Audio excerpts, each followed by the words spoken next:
Ancient of days,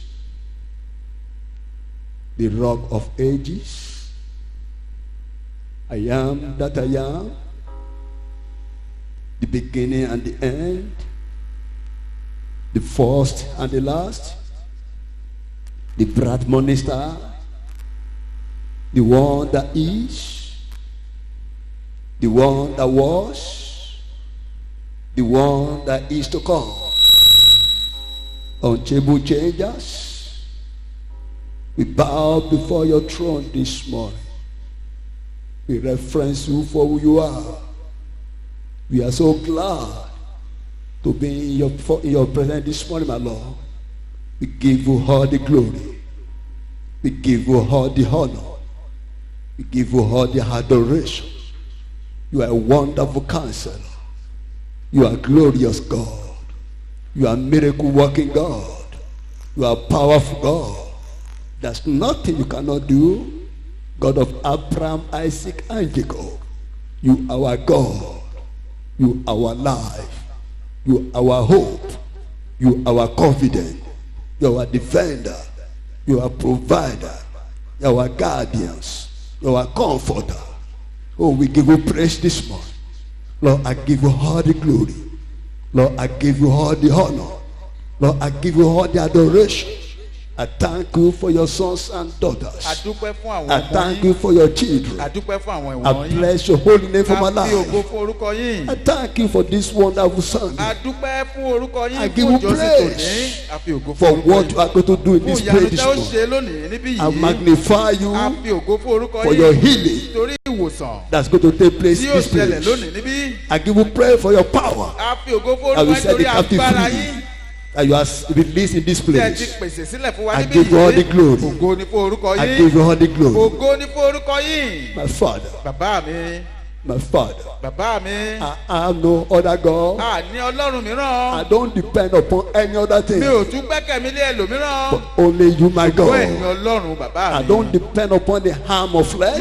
I don't depend upon my own ability. But I depend upon the living God. I depend upon the God that dwells in high places.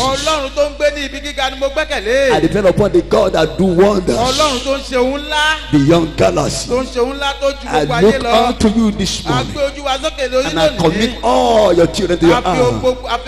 Please, O Lord, heal their destiny, heal their life, heal their bones, heal their organs, heal their blood, heal the work of their hands, heal their marriage, heal their home, heal their children, heal their husband, heal their wife. In everyone here today, in the sanctuary, in the name of Jesus. Even my Lord, as many they are hearing my voice, touch them afresh, touch their life afresh. Touch them afresh. Do something new in their life. Do something great in our midst. Do something powerful, my Lord. Let this one be a new service, a different service, a powerful service that your sons and your daughters will need to remember for life. In the name of Jesus, I commit all to your hand. Please honor your name. Honor your word, honor your blood, honor your presence, honor your power, honor your anointing in this sanctuary, this morning and forevermore. In the name of the Father, the name of the Son, and God, Holy Spirit, I pray. Let the living shout hallelujah. Let the living shout hallelujah. Let the living shout hallelujah. Hallelujah. Hallelujah. Hallelujah. Hallelujah. God bless you. Can have your seat.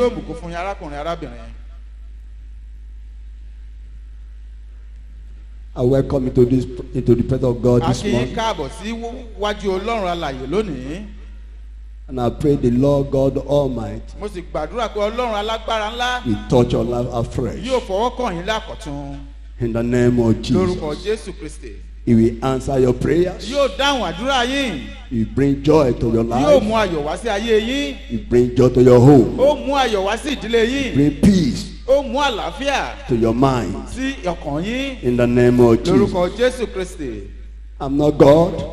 Èmi kì í ṣe Ọlọ́run. I'm not God. Èmi kì í ṣe Ọlọ́run. And I have no power, man, Agbára kankan to nípa help tèmi any man. láti lè ran ẹnikẹ́ni But lọ́wọ́. I know Ṣùgbọ́n mo mọ̀ ọ́. the God that called me. Ọlọ́run tí ó pè wọ́n. The God that called me. Ọlọ́run tó pè àwọn bàbá The wa. God that called me. Ọlọ́run tó pè wọ́n. Is a God that can do all Ọlọ́run tó lè things. ṣe ohun gbogbo tó lágbára ni. So take your eyes out of me. Mú ojú rẹ kúrò ní ara Look mi. unto Jesus, Wò ó gbójú sókè sí the Ọlọ́run. author and the finish of your Ìbẹ̀rẹ̀ àti faith. òpin ohun gbogbo. And I pray Ó this sì morning, gbàdúrà lówùrọ̀ you yìí. will not disappoint. Kò ní já okulẹ̀. You touch you afresh. Yóò tọ́ ọkọ̀ rẹ You padà. turn your story to Yóò ṣe glory. ìyanu, yóò sọ You ìtàn rẹ turn di your story to ògo. glory. Yóò sọ ìtàn rẹ di You ògo. change your Yóò situation. sì yí ayé rẹ padà In the rere. name of Lórúkọ Jesus. Jésù Kristi. Whatever you have in your heart, Ohunkóhun tó ń dùn ọ́ lọ́kàn. when you are coming to this Tí o bá ti place, wá sí ilé say, ìjọsìn yìí. if I can just get answer to Pé this, ìjẹ́ kí tiẹ̀ lè rí as ìdáhùn my God mi. lives, Ó ṣe pé Ọlọ́run ti ń bẹ. God will answer that Ọlọ́run yóò prayer. dá ọ lóhùn. God will grant you your heart Ọlọ́run yóò desire. fún ọ ní ìdáhùn In the àdúrà name rẹ. of Jesus. Lórúkọ Jésù Kristi. In the name of Lórúkọ Jesus. Jésù Kristi. So shall it be in Jesus' Bẹ́ẹ̀ ni yóò name. sì rí. Today, Lónìí, I don't know whether many of you still remember the topic we started before the lockdown. a ò mọ bóyá ẹnìkan How kan many ló of wá you rántí still remember ẹ̀kọ́ it? tí à ń kọ́ ká tó lọ ìgbélé. I know many of you have forgotten it. Ọ̀pọ̀lọpọ̀ lè ti gbàgbé rẹ̀ So o. I believe the best thing is to just start again.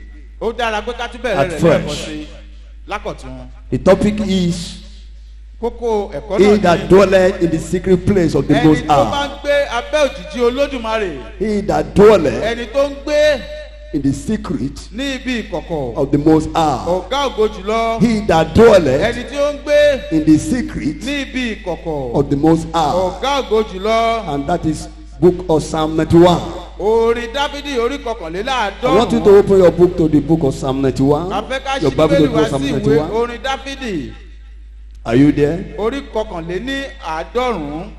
I'm going to read from 1 to the end. A ó kà láti ẹsẹ̀ kìíní dé I may òpin. jump some of it because of our time. A ó fo àwọn kan níbẹ̀ kó lè yá wa torí àkókò Say, wa. he that dwelleth in the secret place of the Most High shall abide under the shadow of the Almighty.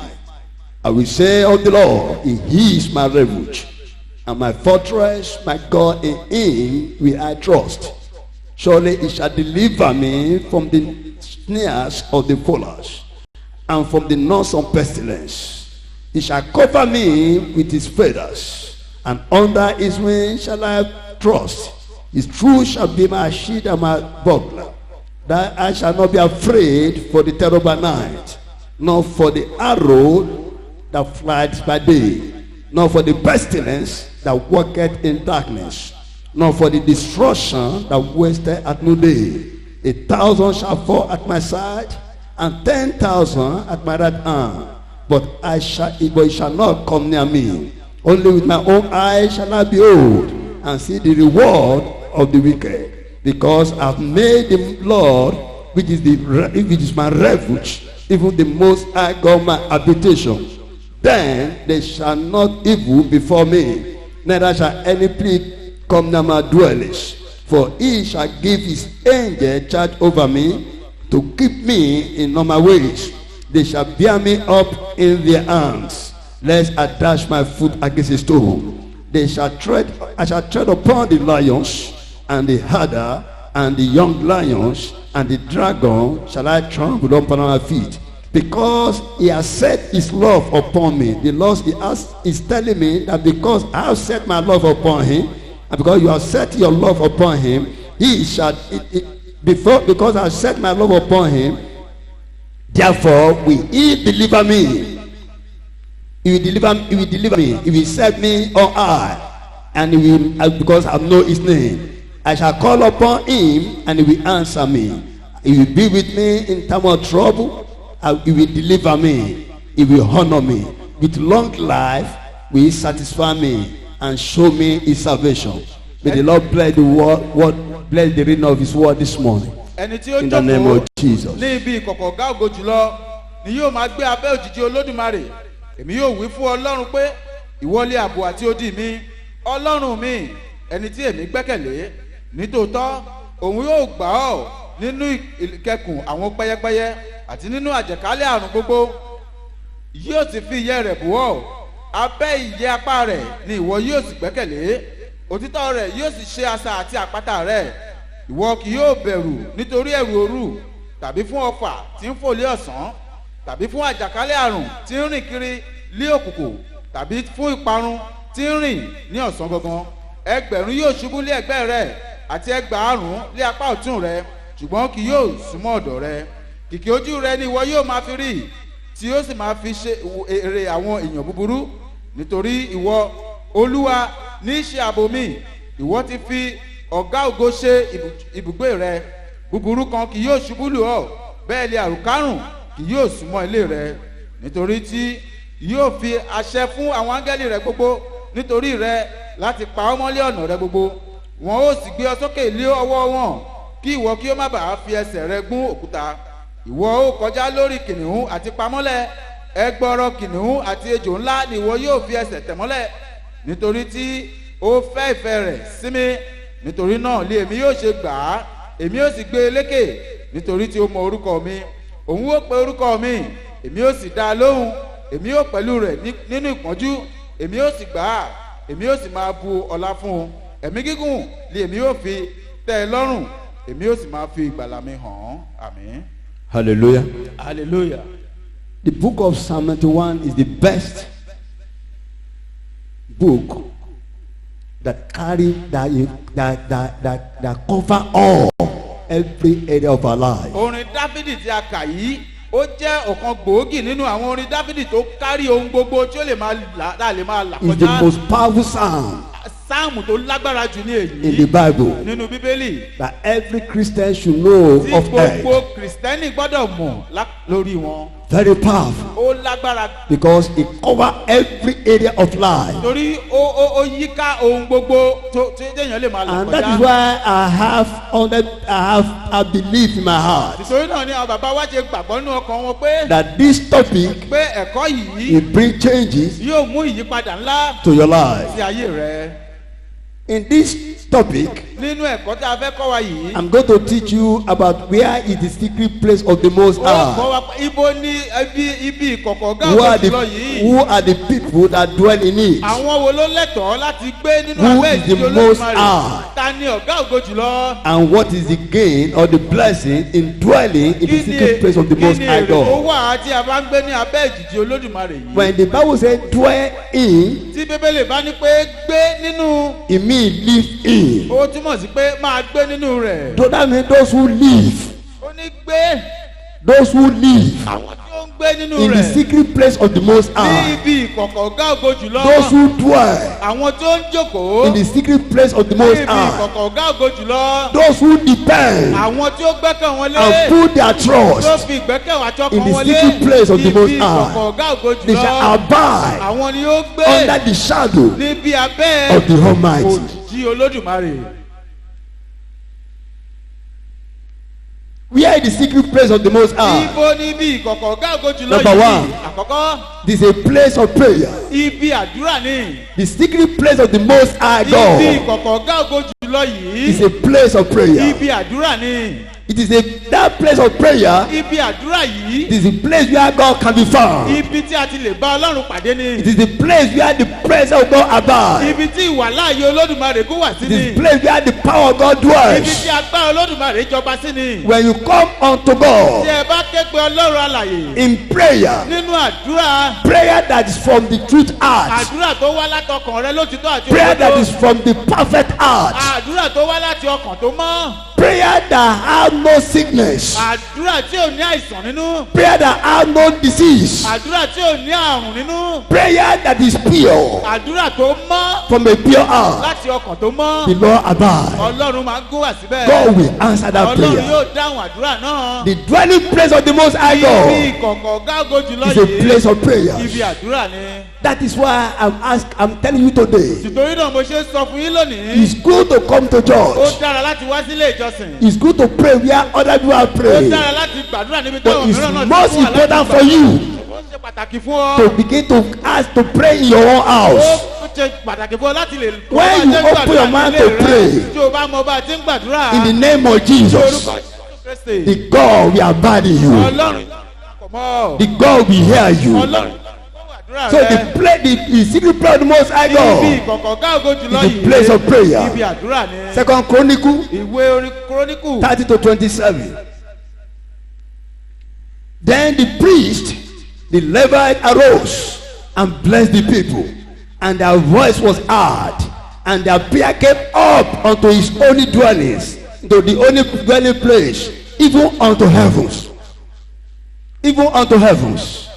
God present abide where his name are called. Ọlọ́run máa ń gún wá síbi tí orúkọ rẹ̀ God present abide where his name is honored in truth. Ọlọ́run kì í gún wá síbi tí orúkọ rẹ̀ ò bá. God present where his name is honored in holiness. Ibi tí orúkọ rẹ̀ bá ti wà ní pípé. God abide Ọlọ́run máa ń wà. where his name is honored in honest. Ibi tí a ti wá gún láti With a pure heart. Ọlọ́run alààyè lọ́lọ́run yóò gún wá A sí. prayer from a pure heart. Àdúrà láti You ọkàn tó bring mọ́. down God Yóò presence. mú ìwà láàyè Olódùmarè A prayer from a pure heart. Àdúrà láti He ọkàn tó moved the mọ́. hand of Jẹ́ God kí ọwọ́ Olódùmarè to mú. intervene in your Dá life. sí ọ̀rọ̀ ayé rẹ̀. A prayer Àdúrà that is from the genuine thinking. tó wá láti ọkàn àti A èrò tó prayer àdúrà that is according to the will of jẹ́ God. gẹ́gẹ́ bí ètò àti He ìfẹ́ bring Ọlọ́run answer to your tó máa mú prayer. àdúrà wá. Because when you pray genuinely, tí o bá gbàdúrà tọkàntọkàn, when you pray with tí o holiness, gbàdúrà pẹ̀lú ìwà when you mímọ́, pray with pure heart, gbàdúrà pẹ̀lú ọkàn he tó mọ́, moved the hand of God. ọwọ́ Olódùmarè He bring down his á mú presence. ọwọ́ Olódùmarè It does not matter where you are praying. lọ́dọ̀ ibi tó ti ń As long your heart is ọtí connected, ọkàn rẹ bá to the darapọ̀ mọ́ God Ọlọ́run, Almighty, Ọlọ́run alààyè, God will answer your Ọlọ́run yóò prayers. dáhùn àdúrà rẹ. His prayer will abide with you. His prayer will abide with you. The secret place of the Most Ó High dára láti is a gbàdúrà place of prayer. ibi ìgọ̀gọ̀gọ̀ àgọ́ jùlọ ibi It's a àdúrà place ni. of prayer. Ibi àdúrà ni. It's a place of prayers. Àdúrà ni. If you say you are a Christian, Tó bá ní Kìrìsìtẹ́nì you náà, don't know how to pray, tí o bá mọ bá ti ń I gbàdúrà, pity you. ó yá- You must know how to pray. o gbọ́dọ̀ mọ bá ti ń When you gbàdúrà. have a child Tí o bá bí ọmọ, that does not know how to speak to you, you want to hear him, you want to know what is paining him. You are not a baby. fi ṣe ọmọ ọwọ́. Even baby know how to cry. Ọmọ ọwọ́ mọ bó ṣe lè ké. When they don't know how to say anything Mọ bó ṣe lè sọ. and they need something with their Ó parents, sì nílò ohun tó ṣe they begin to pàtàkì. cry. Yóò bẹ̀rẹ̀ sí ké sí And òbí that's rẹ̀. why we know Òbí yóò that tù wá something mọ́. happened to this baby. Ohun kan ṣẹlẹ̀ When you lọ́wọ́ begin rẹ̀. to cry to Yóò God, máa gbá ké. even when you don't know what to say, Pàápàá yóò tó o bá mọ when bó you ṣe lè just sọ. kneel down Yóò mọ bó ṣe lè and begin sọ. to cry to him, begin to call upon him, Pe orúkọ rẹ̀. God will move on your Ọlọ́run behalf. yóò- I said, God will move on your behalf. Ọlọ́run yóò dáhùn. It is dangerous Ó for Christians not to know how to pray. ṣe ní láàánú kí Kìrìsìtẹ́nì máa Listen. mọ bó ṣe lè gbàdúrà. Never put your hope in the arm of Má flesh. ṣe fi ọkàn rẹ lé ẹlẹ́ran ara. Pastor, pray for me. Ó pẹ́ gbàdúrà fún mi. Pastor, pray for me. Sọ gbàdúrà fún It mi. is good Ó dára. for your pastor to pray for you. Better Ṣùgbọ́n ó tún for you dára to know how to pray. kó mọ bó It is more better for you to pray in your home. It is more great for you to pray in your secret places. You must have a place to pray to God. You must know how to call upon your God. That God that made you is the one that made pastor. The God that made you, God that made me. Yes, I may have a calling, but you are a prophet to yourself. When you know how to kneel down and pray to God, God will move his hand. God will answer your prayers. I pray this morning that from today, the Lord will anoint your mouth. Every word of your prayer shall receive instant prayer, instant answer. In the name of Jesus. In the name of Jesus. In the name of Jesus. Prayer from a pure heart. It brings down God presence. The place of prayers is the place where God dwells. It is the place of the heart to heart with God. The place of the heart to heart with God. Where you communicate with your Father. Where you speak to your Father. Listen. You must say, I pray, I don't ask, I don't hear the prayer. I don't hear whether, I don't know whether God hear me. Then you are not a Christian. The Bible said the righteous shall live by faith. When you pray from your heart, you must believe tí o bá gbàgbọ́ that God hear you. rẹ gbàgbọ́ pé ọlọ́run Hello? gbọ́ mi. Even when prayer does not answer immediately, pàápàá yìí tó bá jẹ́ òrí ìdáhùn it does not mean that God has not answered your prayer. ọlọ́run ò gbọ́ It àdúrà might be rẹ. a time ó lè jẹ́ àkókò for prayer for your answer to come to pass. fún àdúrà rẹ. But God can never deny the prayer of a righteous man. Never. If you are righteous, if your heart is pure, he said, as long as he's alive, as you speak unto me, so shall I do unto you. I pray today, every prayer of your mouth, prayer you have prayed before, that God has not answered, the God answer shall begin to answer your prayer. In the name of Jesus, your prayer of your mouth shall begin to bring solution unto your life. The prayer of your mind, the prayer of your heart shall begin to bring blessing unto your ways, unto your businesses, unto your careers. In the name of Jesus. Listen. Where prayer is different is this. If there's a sin in your life, God cannot hear you. Hello? God cannot hear you. Bible says the prayer of a wicked person is abomination to him. But when you know that you are right, when you know that your mind is clear, anything you say to God, he hears you. And when he hears you, you must have confidence that he's already answered your prayer. Hello? That is what they call Christianity. It's not coming to church that make you a Christian. Hello? It's not coming to church that make you a Christian. There are some people they come to church. They are not teaching. They are not child of God. I'm sorry to tell you the truth, but I'm bound to say the truth. Not everybody that come to church, they are Christians. How are you going to know a Christian? By the way they live. When you live right and you pray, a righteous God will not deny your prayer. If you never deny your prayer, the book of Revelation 8:4, so 8:4. It said the prayer of the saints, they were gathered together and was sent to heaven with fire. Prayer of the saints, prayer of the faith of the saints, prayer of the, let me open it so you can get it right. Book of Revelation 8. Revelation 8.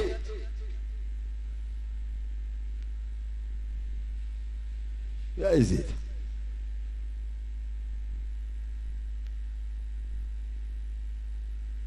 If it's the one I get it right, the smoke of the 3. Say another angel came and stood at the altar, having a golden censer, and there was a giving unto him much incense, that he should over it with the prayers of all saints. You see it?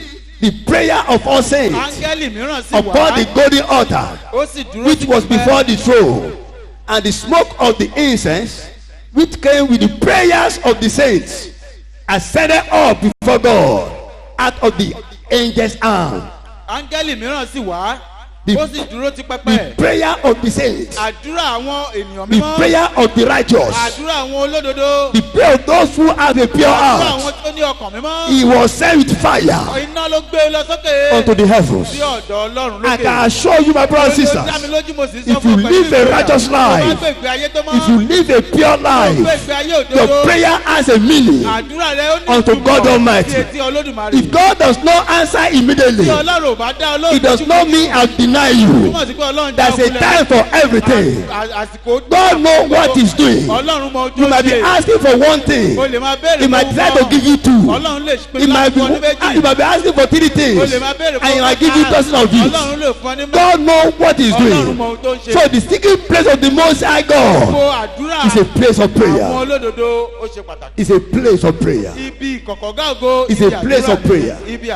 You must know how to pray. The book of Matthew 6:6 said, "But though when thou prayest, enter into the closet, and when thou hast shut their door, pray to their father ẹ gbàdúrà sí which is bàbá in yín secret, tí ń bẹ ní and their father will see in the secret Ọlọ́run tó sì ní shall ìkọ̀kọ̀ reward them openly. yóò sì Listen, ṣí ẹ gbọ́.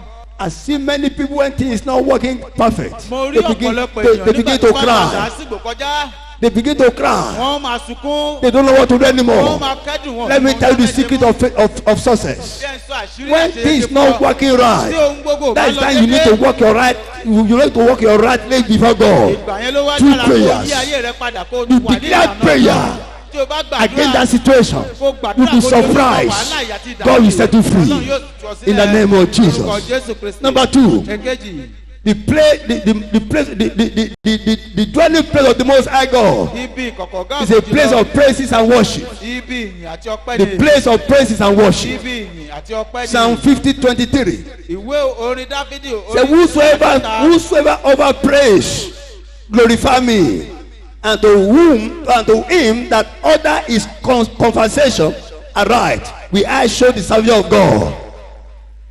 Whoever that praise God, ẹnikẹ́ni tó bá fi ìyìn fún when Ọlọ́run you praise tí God, ẹ bá yin Ọlọ́run when you worship Him, tí ẹ bá fi ògo àti ọlá fún heaven will be open. ọ̀run yóò ṣí. When you begin to exalt His Tí ẹ bá name, bẹ̀rẹ̀ sí gbé orúkọ when rẹ̀ you begin sókè to praise His tí ẹ fi name ìyìn fún Ọlọ́run from the bottom of your heart, ọkàn yín wá. God has no choice Ọlọ́run ò ní ohun than to rẹ̀ tó lè answer ṣe your prayers. dúpẹ́ láti dáhùn àdúrà When you rẹ. praise Tó bá God, fi ìyìn fún Ọlọ́run heaven is ọ̀run open máa ṣí fún and ọ. dews will fall Yóò down. sì dúró I òjò. pray today Mo gbàdúrà and begin lónìí. to praise Tó God bá bẹ̀rẹ̀ sí and yin worship Ọlọ́run, God. tó sì ń fi ìyìn Your àti God ìfẹ́ shall rẹ̀. answer you. Ọlọ́run yóò dá Your lóhùn. heaven shall be Ọ̀run open. rẹ yóò sì ṣí. In the name of Jesus. Lórúkọ Jésù Kristi. Listen. Ẹ gbọ́, Look at my face. ẹ wojú mi.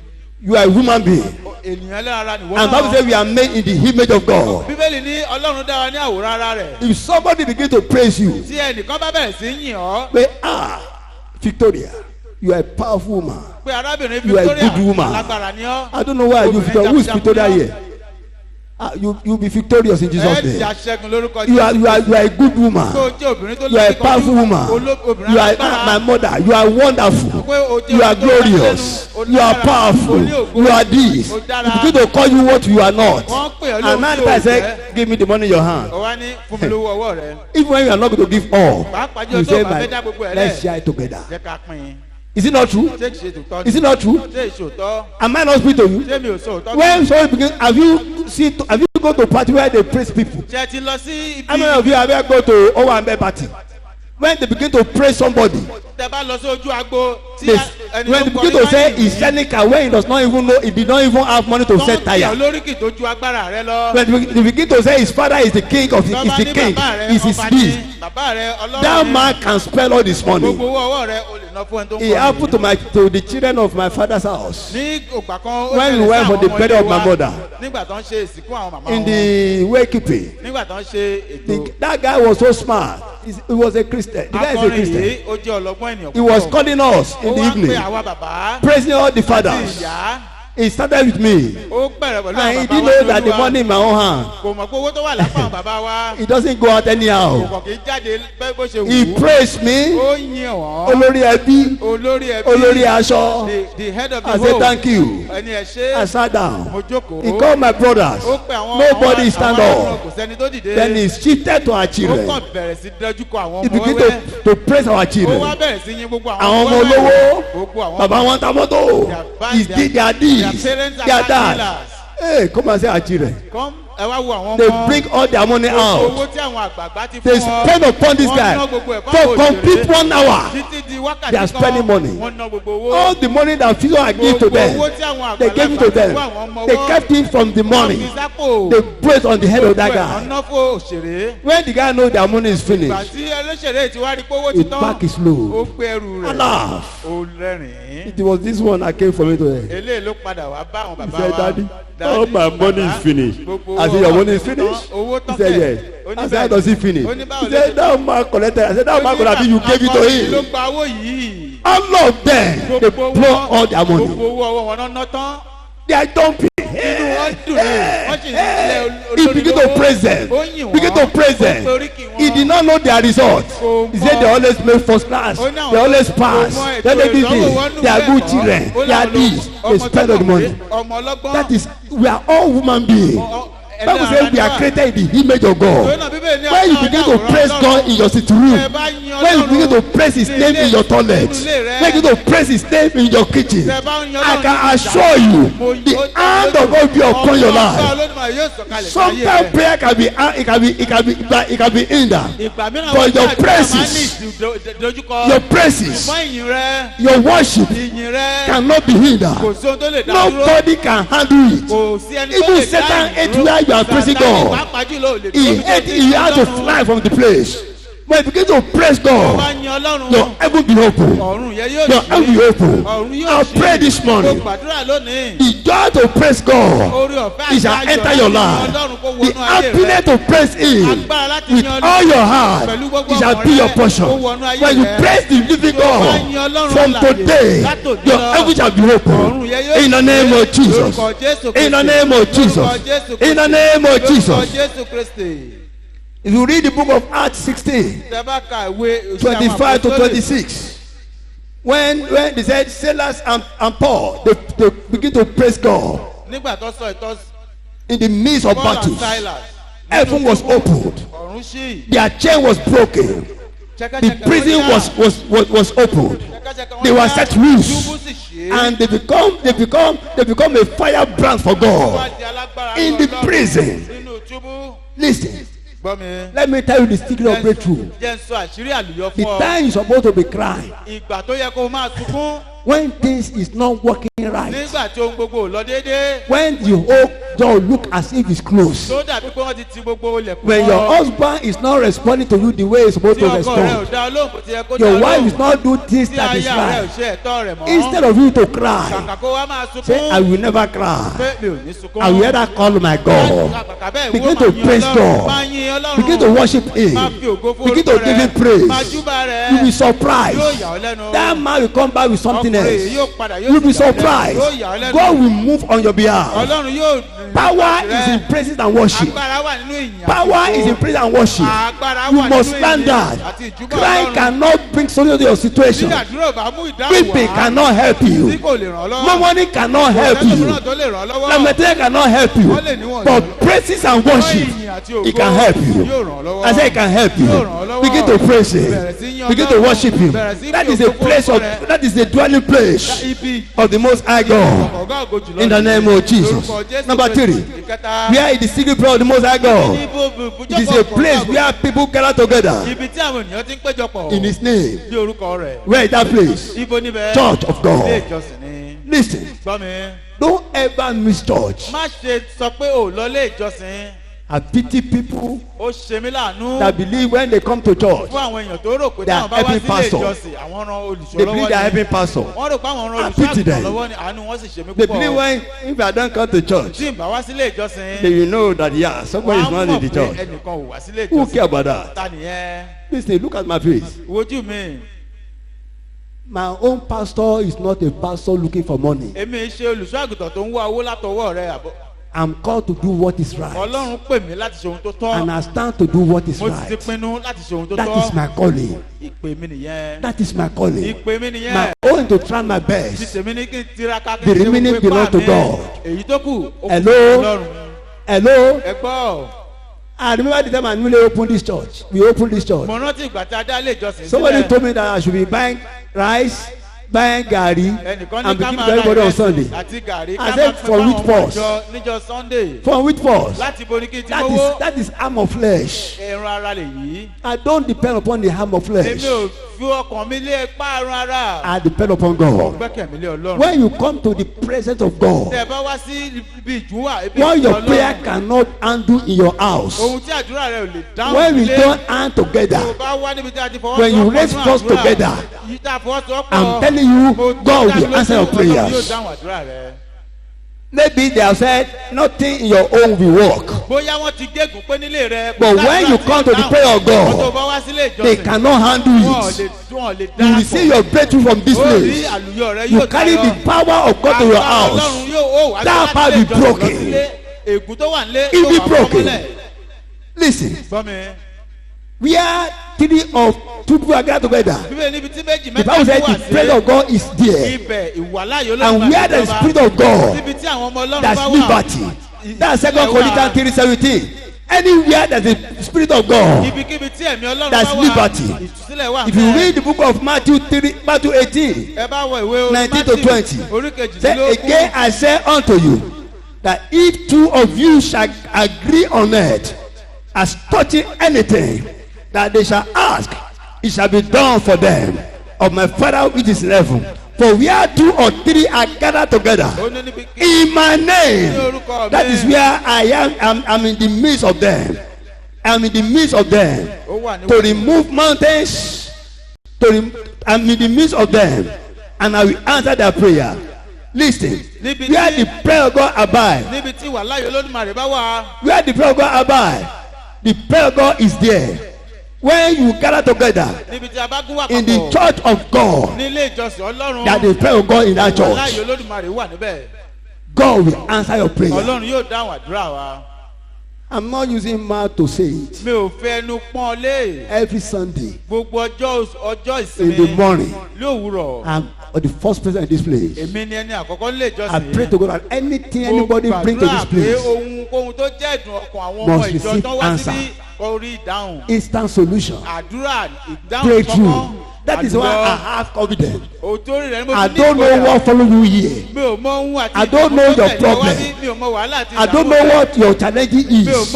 As my God lives, because you have entered this sanctuary, you are leaving this church this morning as a free man, as a free woman, as a free children. In the name of Jesus. In the name of Jesus. In the name of Jesus. So coming to the house of God is not wasting of time. Are you hearing me? It's not wasting of time. If you go into a perfect church where prayer God abide, I don't need to pray for you. By the word of preaching, by the word of praises, by the word of worship, your breakthrough will receive your breakthrough. You will get your breakthrough in the name of Jesus. I'll see wonders happening here. When we are praising God here, I saw an angel of God standing in this place. Angel does not visit for nothing. Angel cannot come to our knees without it deposited his presence of God to us. Today I speak today. I said in this sanctuary this morning, the Lord will locate you. You'll be sought out. God will sort you out. He will deliver you. He will sort out for breakthrough. He will sort out for greatness. He will sort out for promotion, for blessing, for wonders, for miracles. In the name of Jesus. Number 4. The secret place of the Most High God is a place of faith. It's a place of faith. Faith is the only thing. Faith is the currency that used as money in heaven. They don't use dollars. They don't use pounds. They don't even know naira. What they even know is faith. The only currency to buy things from God is faith in God. Faith is the currency of heaven. To get things from God. To get things from God. Without faith. Without faith, you can't get anything. Faith is the best gift you and I can give to God as a present that will please Him. The Bible tells us in Hebrews 11:6, but without faith it is impossible to please Him. For he that cometh to God must believe that He is, that He is a rewarder of them that diligently seek Him. That diligently seek Him. Anywhere faith can be found, God abide. Anywhere that faith can be found, God will abide in the place. How do I know I have faith? Faith started when you see things. You didn't see the wonders, but you believe in the wonders. ìgbàgbọ́ jẹ́ tí o bá wò pé mi ò mà tí ì fojú korojú ní Faith ìgbàgbọ́ started when you begin to believe in ṣùgbọ́n God. lọ́kàn rẹ o ti gbàgbọ́. When you are not feeling it. tí o gba ọlọ́run gbọ́ pé ọlọ́run yóò ṣe èyí pàápàá Some jẹ́ ìgbà people- tó o ti fọwọ́ Some kàn. say, I want to have it. I don't feel anything. wọ́n gbàdúrà fún mi ṣùgbọ́n ó dàbí pé wọn ò rí ìmọ̀lára I rẹ̀. don't feel mi anything. ò rí ìmọ̀lára rẹ̀. Feelings is emotion. ìmọ̀lára tẹ̀rù ara Feelings ni is not of faith, it's of kì flesh. í ṣe ti ìgbàgbọ́. Hello? ẹ gbọ́ Can I tell you a testimony? ṣé ń sọ ẹ̀rí kan I've fún yín. seen here most of the Mo ti rí time níbí when God do wonders in our midst. nígbà gbogbo tí ọlọ́run máa ṣe àwọn ìyanu ńlá I láàrin didn't, wa most of the time I didn't feel anything. gbogbo ìgbà yìí mi ò kún rí ìmọ̀lára kankan. So if you are waiting for the time to feel tí o it, bá jẹ́ ọmọ ìjọ tó wá ń dúró de before àti you ìmọ̀lára before you know that God has our o tó prayer, lè gbàgbọ́ pé ọlọ́run ti You dáhùn have àdúrà missed rẹ it. o ti ṣèyí. number one faith is this. ohun kankan fún ti When you ìgbàgbọ́ nìyí. believe that when you call upon God Almighty, tí o bá ti ní ìgbàgbọ́ pé tí n bá He ké hear pé you. ọlọ́run ó gbọ́ mi you have o ti faith. ní ìgbàgbọ́. When you believe that when you enter a church, tí o bá ti ní ìgbàgbọ́ pé tí n bá When wọlé you go to ìjọsìn, church, tí mo wọlé as you are ìjọsìn, leaving your house tí self, mo ti kúrò nílé God mi is already answer our pé prayer. ọlọ́run ti gbàdúrà By the time mi. you enter tí n church, bá wọnú ilé your ìjọsìn, breakthrough you have received àlùyọ rẹ o ti it. You gbà have á, faith. o ti ní ìgbàgbọ́. When you see things around you is crumbling, tó bá rí i pé gbogbo ohun dojúrú ní and you àyíká still àti begin agbègbè to rẹ, praise God and ọdún worship kìí fi Him, ìyìn fún that's a Ọlọ́run, faith in o you. ní ìgbàgbọ́ nìyẹn. A man of faith does not walk by what they see, arákùnrin arábìnrin tó ní ìgbàgbọ́ kì í because what they see are kì í ṣe gbogbo temporary, ẹ̀ lórí ohun tó fojú rẹ̀. but what you don't see is Gbogbo they are tí eternal. ò rí. God you are serving is not God of flesh. ọlọ́run tí à ń sìn It's an kì í ṣe eternal ọlọ́run God. rárá, ọlọ́run ayérayé ni.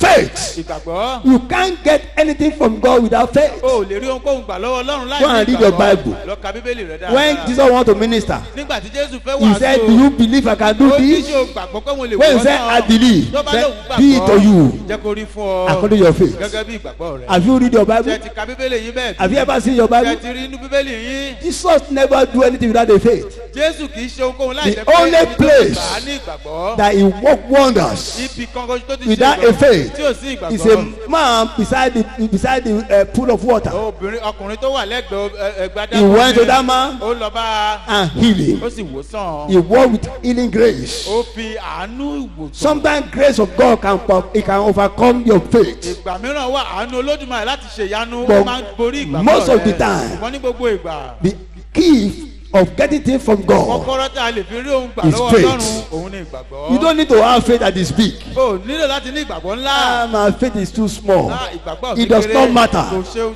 As long you have little faith, ṣùgbọ́n kò tiẹ̀ ní ìgbàgbọ́. just tiny faith. ó ti kíún. your prayer will be answered. àdúrà rẹ yóò Just dáhùn. believe. gbàgbọ́. I told you story when I was sick mo sọ ìtàn fún yín nígbà tí àwọn bàbá wa in ṣàìsàn. Netherlands. nínú ilé aláwọ̀ funfun. One day God spoke to me, John 4:1. I can never forget that scripture. Early in the morning. orí kẹrin ẹsẹ̀ kìíní lówùrọ̀. Doctor had gave me all. ọlọ́run He told me I cannot àwọn survive. dókítà ti sọ pé àwọn ò lè yé They cannot help me. pé àwọn ò lè ràn ọ́ lọ́wọ́. And I said, yeah. mo ní If you cannot help tí ẹ̀yin ò me, bá lè ràn mí lọ́wọ́. my help is from the Lord. ìrànlọ́wọ́ mi ti ọwọ́ olódùmarè wá. And that morning I woke up, God spoke Bí mo kàn ṣe only jí one lówùrọ̀, scripture. ọlọ́run kàn sọ bíbélì John kan pé 14:1. ìwé johannu orí Believe in kẹrìnlá God. ẹsẹ̀ kìíní. And believe in me also. gbà á ọlọ́run gbọ́. I hold upon gbà that ara word. ẹ̀ gbọ́. mo sì dì í mú. I'm telling you about 25 years ìtàn ago. ọdún I'm still márùndínlọ́gbọ̀n mo sọ alive, fún yín mo sì wà sound láàyè and perfect. nínú àlàáfíà pípé. God bypass man to heal me. ọlọ́run ó lu àlùyò fún wa. Faith is to hold upon God's word. ìgbàgbọ́ ni fún ọ láti lè di ọlọ́run Hello? fún. Even when your leg is shaking, pàápàá jọ tẹ́sẹ̀ rẹ bá even when yẹ your body is shaking, tí ara rẹ sì ń hold upon God's ọlọ́run word. mú ṣiṣẹ́. Nothing you are passing kò through sóhunkóhun tó lè máa là that kọjá does not in the Bible. tí ò sínú bíbélì. Search Bible. wo bíbélì Look dáradára. for the one that match you wo up èyí tó tọ́ sí ọ. and hold on o sì that. dì í mú. If God can do for this tí man, ọlọ́run lè ṣe fún ẹni tó ti In the dárú wàhálà Bible, kọjá nínú bíbélì. it's not the God of Bible. kì í ṣe ọlọ́run It's bíbélì. the God of all flesh. Ìyá ọlọ́run gbogbo He will do ara for ni me. yóò ṣe You'll fún be wọn náà. surprised. ó yà ọ́ lẹ́nu. The time of looking for the children. ìgbà tí àwọn ojú ọlọ́run fún ọmọ. Hey, Past, so a lot of us don't make me to make money. ọ̀pọ̀lọpọ̀ àwọn olùṣọ́ ló wá tọ̀tọ̀ bàbá wa tó One they hear that I'm arrived, tọ́ bá I've ti gbọ́ pé arrived. wọ́n ti dé sórílẹ̀-èdè They nàìjíríà are coming. wọ́n wà máa bẹ̀ wọ́n láwọ̀ They be sending themselves one by one, wọ́n máa wá lọ́kọ̀ọ̀kan láti wá bẹ̀ wọ́n collecting wò money from my hand. wọ́n máa gbawó lọ́wọ́ wọn One day I made up my mind. ìjọ kan mo kàn pinnu Enough is enough. òtògẹ́ This God, these people are calling. ọlọ́run tẹ̀yìn yìí ń pè I can call him. èmi náà lè pè é And I realize most of them by that time they are just working flesh. mo kàn gbà yẹn ló wá yé mi pé ẹran ara ni gbogbo wọn ti ń Every ṣiṣẹ́ day be telling me, it's your mother, it's your brother, it's your sister, it's your in-law, it's this, it's your wife. It's every time they polluted my mind. gbogbo ìgbà náà ń ba ọkàn mi jẹ́ One day I said, if it's this man, mo ní tó bá jẹ́ nìyí can God know better than God? He cannot. tí ẹni ìbá lè destroy pe this man? Ọlọ́run, tèmi náà ò lè pe ọlọ́run ni We have to pray. No, I'm not saying that. If this is the man, tó bá jẹ́ nìyẹn ni can God not judge the man? tí ọlọ́run ní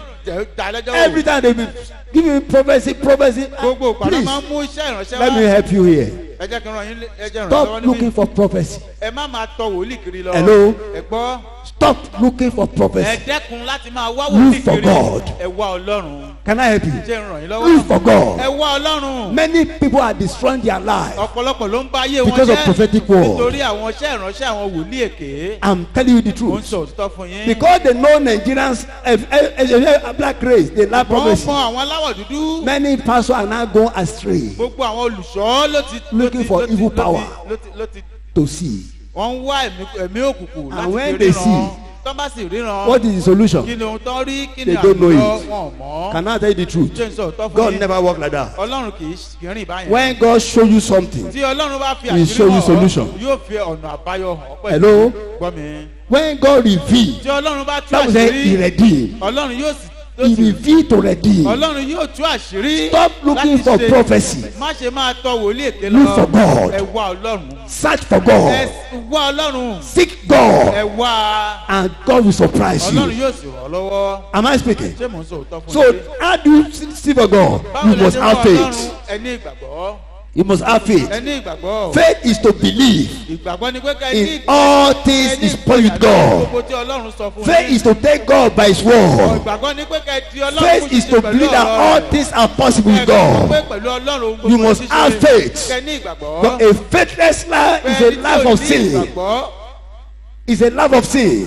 When you don't have faith, you are a sinner before God. ẹlẹ́ṣẹ̀ ni wọ́n wájú ọlọ́run. Pastor, how are you saying that? Go and read your Bible. Romans 8:23. ẹ ká kàwé It's in the Bible. Romans 8:23. And he that doubted is damned. And he that doubted is condemned. If he eat, because he heated, not of faith. For whatever is not of faith is sin. ohunkóhun tí kì í ṣe 8 Romans 8:23. ìwé Róòmù Anything that's oríkẹjọ. not of faith is a sin. So stop looking for prophecy. ẹ dẹ́kun láti máa wá àwọn wòlíì kékeré By God's grace, nípa oore ọ̀fẹ́ ọlọ́run. I'm a prophet of God. ìránṣẹ́ wòlíì I have ọlọ́run no ní- doubt in that. mi ò ní iyèméjì But lórí I rẹ̀. don't depend upon prophecy to help ṣùgbọ́n you. mi ò gbẹ́kẹ̀mí lé iṣẹ́ I ìránṣẹ́ depend on àsọtẹ́lẹ̀. God. ṣùgbọ́n mo gbẹ́kẹ̀lé ọlọ́run. Hello? ẹ gbọ́ mi. I depend on mo God. gbẹ́kẹ̀lé ọlọ́run ni. Even when God show it to me, pàápàá jùlọ tọ́lọ́run bá fi hàn mí I may not even come lójú. to you and tell you. mi ò ní wá dojú My kọ own is to go to my secret èmi place. ni pé kí n lọ síbi ìkọ̀kọ̀ Begin to be to pray for kí n you. máa fi gbàdúrà fún ọ. It's not something to say, my sister, arábìnrin God told me this and this and that. ọlọ́run sọ èyí fún mi fún ọ. You see me tomorrow, God Ẹ rí will mi see me lọ́la. tomorrow. I'm not for that. èmi ẹ ṣe irú wòlíì báyẹn. I'm not for that. èmi ẹ ṣe If fún God want me to speak to you, I will say it in ear. Somebody is tí here. ọlọ́run bá fẹ́ kí n bá ọ sọ ohunkóhun ó sọ lójú And I gbangba believe you are a níbí. man and woman of faith. mo ti mọ̀ pé o jẹ́ You ọkùnrin take obìnrin it ìgbàgbọ́ ó and it gbà á, work for you. ó sì- yóò So sì when fún ọ. when the testimony is coming, tí ìgbà it will not ìṣẹ̀lẹ̀ come náà to bá sì me. dé, ó wà dé. You go to the King of Kings and Lord of Ó lọ bá Lords. ọlọ́run ni pé ọlọ́run ẹ ṣe Hello? ẹ gbọ́ You must have o faith gbọ́dọ̀ ní ìgbàgbọ́ as a child of God. gẹ́gẹ́ bí ọmọ ọlọ́run You must have faith. o gbọ́dọ̀ ní ìgbàgbọ́. How do you have faith? báwo la ṣe ní You ìgbàgbọ́. have faith by reading God's o word. ní ìgbàgbọ́ nípa kíka If ọ̀rọ̀ you are a ọlọ́run. Christian, tó o bá jẹ́ kìrìsìtẹ́nì You don't read o Bible. kì í ka bíbélì You rẹ cannot have faith o like lè ní that. ìgbàgbọ́ ní Bible ọlọ́run. says the faith cometh by bíbélì hearing. ní pé ìgbàgbọ́ máa ń wá Hearing nípa the what? kíka Hearing the word of God. Not the word of man, kì í ṣe ọ̀rọ̀ ènìyàn. but the word of God. ọ̀rọ̀ Ọlọ́run ni. Even when you cannot read Bible, pàápàá tó o bá lè ka let bíbélì. them record word for you. jẹ́ kó ka Be sínú listening. Go and buy tape. kó sì máa kà á. Be listening to God's word. èyí tó ti tẹ́ sínú. When you are in the church, kó máa gbọ́ létí. open your ear and tí o bá sì listen. wà nínú ilé ìjọsìn. Don't spend your tẹ́tí time sílẹ̀, watching kó máa gbọ́. on sending messages. má ṣe sọ pé gba ẹ̀sìn You know, ló ń I ka, don't understand ló ń wo people. fóònù rẹ tó fi ń sẹ́ndì àsọtẹ́lẹ̀. You are in the presence of God, ó wà níwájú Ọlọ́run ni. and in the presence of God, you are sending text. ó wà níwájú Ọlọ́run ó wá mú fóònù rẹ. Can you ó go wá and fi see gba- Buhari? If they say Buhari, you come to the presence of Buhari, tí o tó bá wà lọ́wájú ààrẹ orílẹ̀-èdè Nàìjíríà and now Buhari. you take your wà phone á máa mú fóònù rẹ. in front of him. kó wá máa tẹ̀ wájú ààrẹ orílẹ̀-èdè Nàìjíríà. Send the messages. ẹ máa sẹ́ What is going to happen to you? kí ló máa ṣẹlẹ̀ sí ọ. Eh?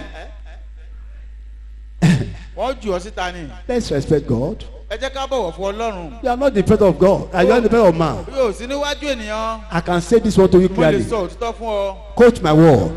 Since I ẹ said I do to God, ìgbà tí mo sọ fún Ọlọ́run pé 28 ẹ̀yin ni mo years tẹ̀lé ago. láti ọdún bíi I've never, is it up to 28? About 25 years ago. Yeah, around 25 years ago. I've never go to church with my phone. mi ò kí ń lọ sílé ìjọsìn pẹ̀lú Never. fóònù mi.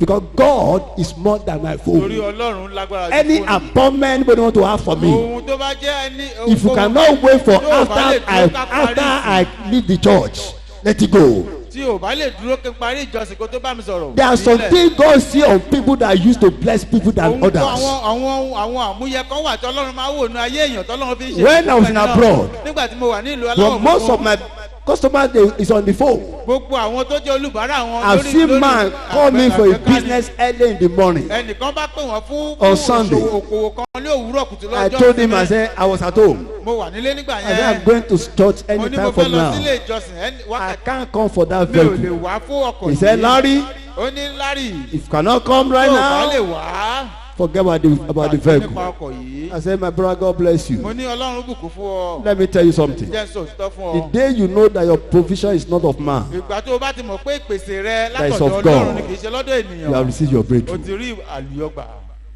I'm telling you the mo ń truth. sọ òtítọ́ fún ọ.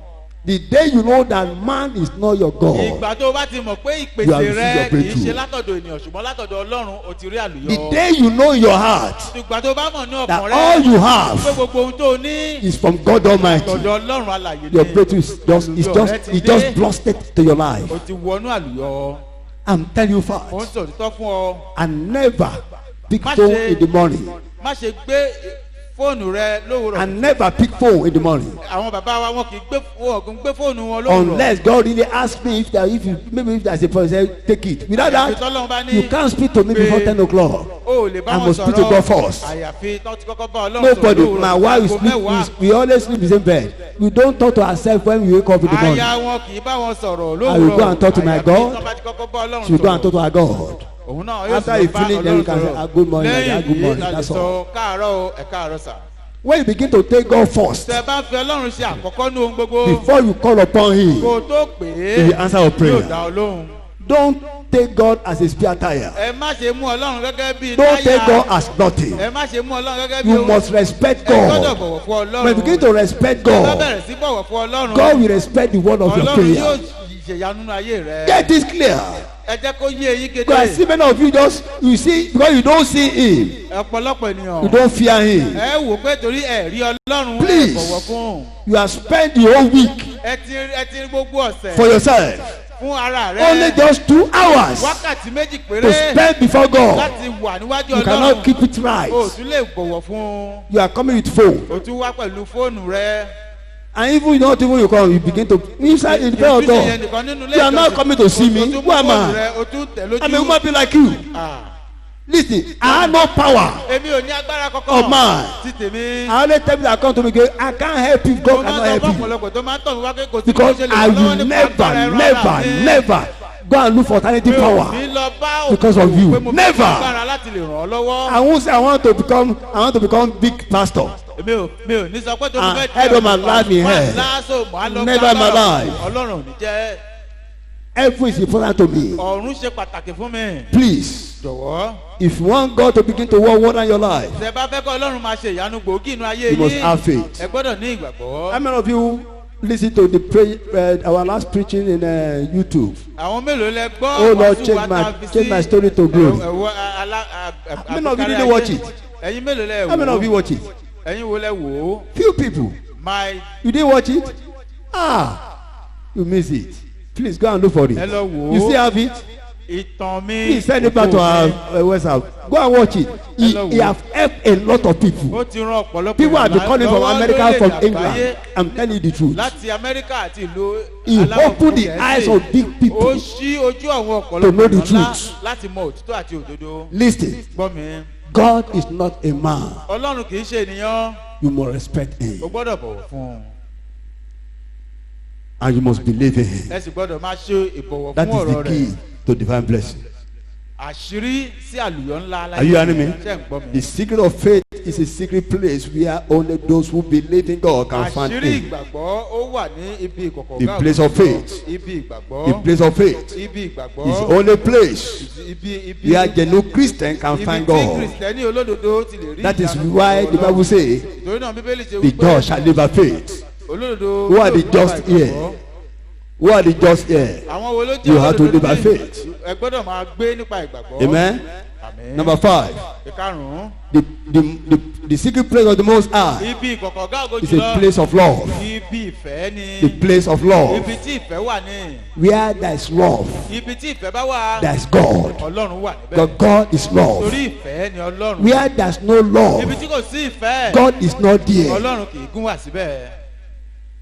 That is why many marriages are having challenges. ìtorí ìdí èyí ni ọ̀pọ̀lọpọ̀ ìgbéyàwó ṣe ń ní ìdàrú. Some people marry their husband or their wife ọ̀pọ̀ mìíràn ó fẹ́ ọkọ wọn ṣùgbọ́n kì í ṣe aya wọn. just to marry sake torí pé kákan gbéyàwó ni. or because of money. tàbí nítorí owó In rẹ̀. their hearts, lọ́kàn wọn. the love is not there. ìfẹ́ yìí ò sí níbẹ̀. God cannot dwell in that Ọlọ́run ò place. lè gbèrú ìgbéyàwó yìí. The place of the secret place of the Most High God ibi ìkọ̀kọ̀ gáàgó is a jùlọ. place where love can be found. ibi tí a ti lè rí ìfẹ́. 2 Corinthians 13:2. ìwé 2 Corinthians kejì. 13:2. Kọ́ríńtì kejì. And orí thou kẹtàlá. have the gift of prophecy, and understand all mysteries and all knowledge, and thou have all faith, so that I could move mountains. I could remove mountains, and have no love, I am nothing. When you have everything, if you have the gift of prophecy, you can move mountains. And when you have no love, you are nothing.